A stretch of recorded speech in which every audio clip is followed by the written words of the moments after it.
திருப்பரங்குன்றத்திற்கு நான் சென்றிருந்தேன். நம்முடைய தோழர்களின் அழைப்பை ஏற்று முருகன் கோவிலில் வழிபாடு செய்தேன். 30 ஆண்டுகளுக்கு முன்பு ஒரு முறை நான் போனது எனக்கு நினைவு இருக்கிறது. அப்போது நான் மதுரையிலே தடய அறிவியல் துறையில்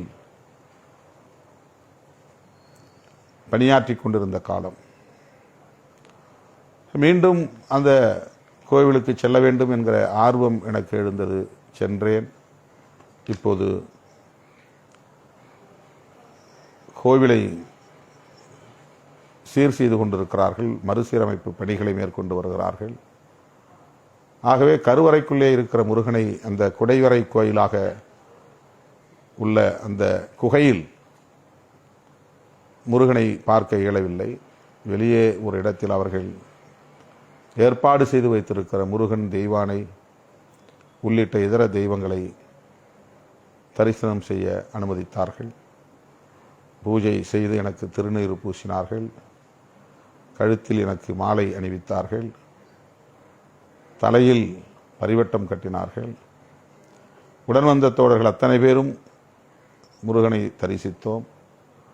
ஏறத்தாழ 1 மணி நேரம் கோவிலுக்குள்ளே இருந்தோம். ஏராளமானவர்கள் என்னோடு படம் எடுத்து கொண்டார்கள். தூய்மை பணியாளர்களாக பணியாற்றக்கூடிய பெண்கள் பல பேர் என்னோடு படம் எடுத்து கொண்டார்கள். எல்லாம் முடிந்து நான் வெளியே வாசலுக்கு வந்தபோது ஒரு புதுமண தம்பதி செல்ஃபி எடுத்துக்கொள்ள வேண்டும் என்று ஆசைப்பட்ட போது நானாக வாங்கி எடுத்தேன். அவர்களே எடுக்க முயற்சித்த போது நானே அதை வாங்கி செல்ஃபி எடுத்தேன். அப்போது நெற்றியை நான் துடைத்தேன். அது வழக்கமான ஒன்று. திருநீர் பார்த்து துடைக்கவில்லை. நெற்றிலே வேர்வை இருந்தாலோ அல்லது வேறு காரணம் வேறுத்திருக்கும். வழக்கமாக நான் எப்போதும் தலையை இப்படி நெற்றியை துடைப்பது வழக்கமானது. எந்த உள்நோக்கமும் இல்லாமல் நெற்றியை சரி செய்தேன் அல்லது துடைத்தேன். இதை வைத்துக்கொண்டு 1 வார காலமாக கடுமையாக விமர்சித்து கொண்டிருக்கிறது சங்கி கும்பல். அதை பற்றி நாம் கவலைப்படவில்லை என்றாலும் கூட என் தலைமையை ஏற்றுக்கொண்டிருக்கிற என் உயிரின் உயிரான விடுதலை சிறுத்தைகள், என் மீது நம்பிக்கையுள்ள பொதுமக்கள் புரிந்து கொள்ள வேண்டும் என்பதற்காக சொல்லுகிறேன். 1 மணி நேரம் திருநீரை என் நெற்றியிலேயே வைத்திருந்த நான் கடைசியாக வண்டியில் ஏறுகிற போது அதை துடைத்தேன் என்றால் அது எப்படி இந்துக்களை அவமதித்ததாகும் அல்லது இந்துக்களின் மனதை புண்படுத்தியதாகும்? அதில் எனக்கு உடன்பாடு இல்லை என்றால் வைக்கும்போதே அதை தவிர்த்திருக்க முடியும். கையிலே நான் வாங்கி கொண்டால் போதும். பூசாரிகள் யாரும் நெற்றியில் கட்டாயம் பூசியே தீருவேன் என்று வற்புறுத்துவதில்லை. பொதுவாக கோயில்களில் கருவறை பூஜை செய்யக்கூடியவர்கள் திருநீரை அள்ளி கையிலே தூக்கி போடுவார்கள். சில இடங்களில் தான் திருநீரை நெற்றியிலே பூசுவார்கள். ஆக கையை நீட்டினால் என் கையிலே திருநீரை கொடுத்து விட போகிறார்கள். நான் அதை பூசிக்கொள்ளாமலே கூட தவிர்த்திருக்க முடியும்.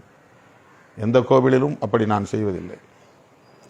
சில இடங்களில் நானே பூசை தட்டை வாங்கி கற்பூரம் ஏற்றி அவர்கள் செய்கிற பூஜை வேலையை நானே செய்வேன். எனக்கு அதிலே ஒரு ஈடுபாடு உண்டு, ஆர்வம் உண்டு. புண்ணியம் கிடைக்கும் என்பதற்காக திருநீர் பூசுவதும் இல்லை. அப்படி பூசியிருந்தால் அது எனக்கு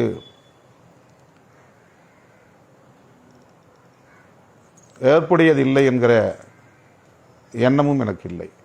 அதை அழிக்க வேண்டும் என்கிற உள்நோக்கமும் கிடையாது.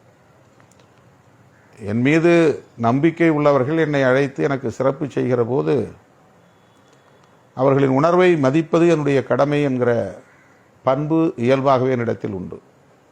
செய்திகளை உடனுக்குடன் தெரிந்து கொள்ள கீழ்கண்ட கேபிள் மற்றும் டிடிஎச் நெட்வொர்க்குகளில் எம்நாடு செய்தி தொலைக்காட்சியை காணுங்கள்.